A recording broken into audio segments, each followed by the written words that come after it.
ఎప్పుడైనా చేపల పులుసు ఒక్కసారి ఇలా ట్రై చేసి చూడండి. ఒక ముద్ద కూడా వదలకుండా ప్లేట్ ఖాళీ అవ్వాల్సిందే. ఎలా చేయాలో ఈ వీడియోలో చూపిస్తాను.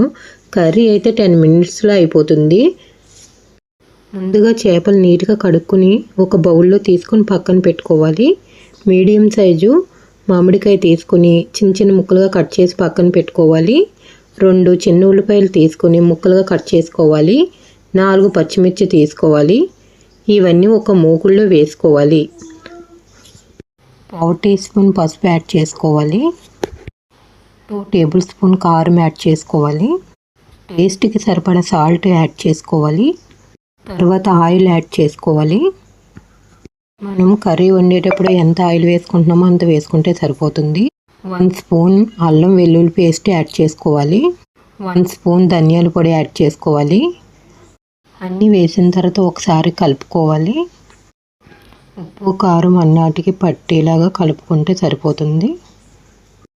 ఇప్పుడు వాటర్ యాడ్ చేసుకోవాలి. మనకు సరిపడా వాటర్ యాడ్ చేసుకుంటే సరిపోతుంది.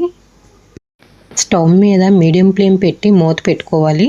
10 మినిట్స్ తర్వాత చూస్తే కర్రీ రెడీ అయిపోతుంది. ఇప్పుడు 10 మినిట్స్ అయ్యింది. కర్రీ చూద్దాం. కూర చూస్తుంటేనే నోరు ఊరుతుంది. ఇంకెందుకు లేటు, ఇప్పుడే పెట్టుకుని తినేస్తాను. నేను తింటుంటే లియాన్సీ నా ప్లేట్ తీసుకుంది. అది తిన్న తర్వాత నేను తింటున్నాను. కర్రీ అయితే చాలా అంటే చాలా టేస్ట్గా ఉంది. ఒక్క ముద్ద కూడా వదలాలనిపించినంత టేస్ట్గా ఉంది. మీరు కూడా ఒక్కసారి ట్రై చేసి చూడండి. ఎందుకు ఇంత అలా చెప్తున్నానో, ఒక్క ముద్ద తింటేనే దాని టేస్ట్ తెలీదు. ఒక్కసారి ట్రై చేసి చూడండి. చేప కూడా చాలా టేస్ట్ ఉంది. పిల్లలకు కూడా ఇలా తీసి పెడితే చక్కగా తింటారు. సముద్ర చేప పిల్లలకి చాలా ఆరోగ్యం కూడా. తప్పకుండా ఒకసారి మీ పిల్లలకు కూడా ఇలా ట్రై చేసి చూడండి. చాలా ఇష్టంగా తింటారు.